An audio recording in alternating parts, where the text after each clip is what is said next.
अनमोल और आयुष के बड़े बड़े सपने हैं। उन्हें एक अच्छी पोस्ट चाहिए सरकारी नौकरी की, लेकिन उनकी हरकतें उनका साथ नहीं दे रही हैं। सुबह उठते ही सबसे पहले वो क्या करते हैं? अपना फ़ोन देखते हैं। वही फ़ोन टॉयलेट में ले जाते हैं, वही फ़ोन बाथरूम में ले जाते हैं, वही फ़ोन खाने की टेबल पे रखा होता है। उन्हें अपना पता हो ना पता हो, लेकिन इन दोनों को अपने फ़ोन का ज़रूर पता है। बोस और लक्ष्मी। बोस और लक्ष्मी राजा और रानी की तरह उठते हैं दिन में। वो जाते हैं सुबह जंगलों में जॉगिंग करने, घर आते हैं और अपना व्रत तोड़ते हैं और तुरंत ही अपनी किताबों में व्यस्त हो जाते हैं। 10 घंटे पढ़ाई करने के बाद टाइम है मॉक टेस्ट देने का। वो टेक्स्ट बुक की साइट पर लॉगिन कर रहे हैं और ओटीपी आया है। अच्छा, फ़ोन फ़ोन का था वहाँ रखा है।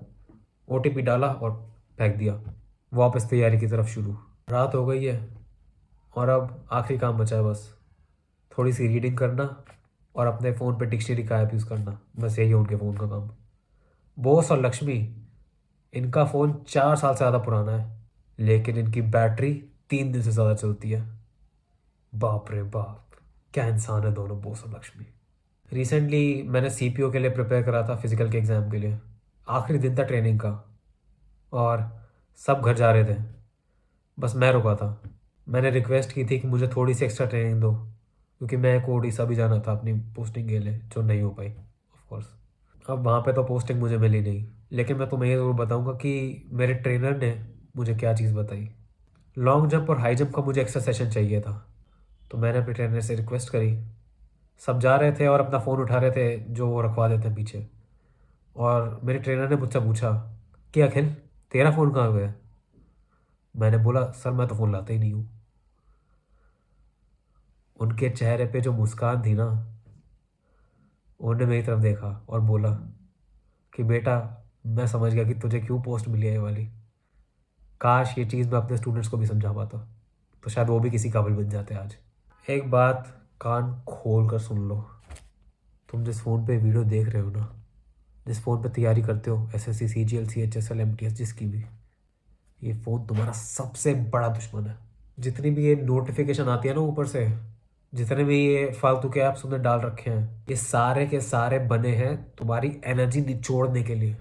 और किस लिए? 2-4 रुपए ऐड में कमाने के लिए। एक बार सोच के देखो, एक बहुत केपेबल कैंडिडेट अपनी प्रिपरेशन कर रहा है, वो दिन रात मेहनत कर रहा है, बुक्स पढ़ रहा है, और उसके फ़ोन पे एक दिन नोटिफिकेशन आता है, इंस्टाग्राम की नई नोटिफिकेशन, व्हाट्सएप पे 2 नोटिफिकेशन, किसी ने मैसेज किया है, और ऐसा उसके साथ रोज़ होता है, कम से कम भी तो 3 बार। क्या वो पेपर दे पाएगा? क्या रिजल्ट आएगा उसका? बार बार उसका फोकस टूट रहा है, बार बार उसकी प्रिपरेशन रुक रही है। सोच के देखो। और अब ये सोचो कि ये चीज़ 90% कैंडिडेट्स की रियलिटी है। तुम्हें पता है कि मेरा फ़ोन जो है ना, परमानेंटली साइलेंट पे रहता है। तुमने नोटिस करा होगा अगर तुमने मेरा टेलीग्राम का ग्रुप ज्वाइन करा है तो, कि मैं थोड़ा लेट रिप्लाई देता हूँ। ऐसा क्यों है? क्योंकि मुझे पता ही नहीं चलता मैसेज कब आता है, क्योंकि मैंने फ़ोन ही साइलेंट पे कर रखा है, कोई नोटिफिकेशन नहीं आती, सब डिसेबल कर रखा है मैंने। और काश मैं तुम्हें ये चीज़ दिखा सकता, लेकिन इस फ़ोन से ही रिकॉर्डिंग कर रहा हूँ तो मैं कैसे दिखाऊंगा। और जबकि ये मेरे सामने भी है ना, इसकी सारी नोटिफिकेशंस बंद है, इसका डेटा ऑफ है, सब बंद है, सारे व्हाट्सएप ग्रुप म्यूट पे हैं। और मुझे पता है एक बहुत बुरी चीज़ क्या लगती है, कि तुम है ना अभी अपने आप को डिफेंड कर रहे हो। ओह नहीं, मेरा फ़ोन तो ये काम का है, मैं इन लोगों से कांटेक्ट में रखता हूँ, मैं ये व्हाट्सएप पे मैसेज करता हूँ, मैं काम कर रहा हूँ इस पर, मैं तैयारी कर रहा हूँ इस पर। मेरे भाई, कभी तुमने इन्फानाइट स्क्रॉल के बारे में सुना है? कभी तुमने नोटिफिकेशन ऑप्टिमाइजेशन के बारे में सुना है? कभी तुमने ऐप डिज़ाइन के बारे में सुना है? नहीं सुना ना। ये सब चीज़ें तुम्हें एडिक्ट बनाने के लिए की जाती हैं। इन्फानाइट स्क्रॉल, तुम कितना भी किसी भी ऐप पे नीचे स्क्रॉल करते रहो, तुम्हें कुछ ना कुछ दिखता रहेगा। नोटिफिकेशन ऑप्टिमाइजेशन, नोटिफिकेशन का एक एक वर्ड, एक एक कलर, एक एक पिक्सल तुम्हारी अटेंशन खींचने के लिए बनाया गया है। ऐप का आइकन ही इतना कलरफुल होता है कि तुम्हारा मन करता है उसे क्लिक करने का। हमारी जो ये जनरेशन है ना, जो तैयारी कर रही है किसी भी एग्ज़ाम के लिए, एक अच्छी पोस्ट के लिए, पता है हमारा अटेंशन स्पैन, मतलब हम कितनी देर फोकस कर सकते हैं, कितना कम हो चुका है, कितना कम। मतलब तुम एक बार में बैठ के अपने एक टॉपिक नहीं ख़त्म कर सकते। एक मॉक टेस्ट दे रहे हो तो मैं बेट लगा सकता हूँ तुम बोर हो जाते हो, तुम्हें मौत आती है टेस्ट देने में। अब ये हालत हो रखी है हमारे फोकस की, और इसका कसूरवार कौन है, तुम्हें क्या लगता है? और देखो, इसमें तुम्हारी गलती नहीं है। इन चीज़ों को इन कंपनीज ने बनाया ही ऐसे है कि तुम्हारे हाथ में आती है तुम्हें अपने वश में कर लें। और ऐसा नहीं है कि मैं ज़िंदगी भर इस चीज़ से बचा रहा हूँ, नहीं। पहले मैं भी गेम खेलने का एडिक्ट हुआ करता था कभी एक ज़माने में। ऐसी ऐसी गेम्स खेलता था मैं जो तुमने शायद कभी सुनी भी नहीं होंगी।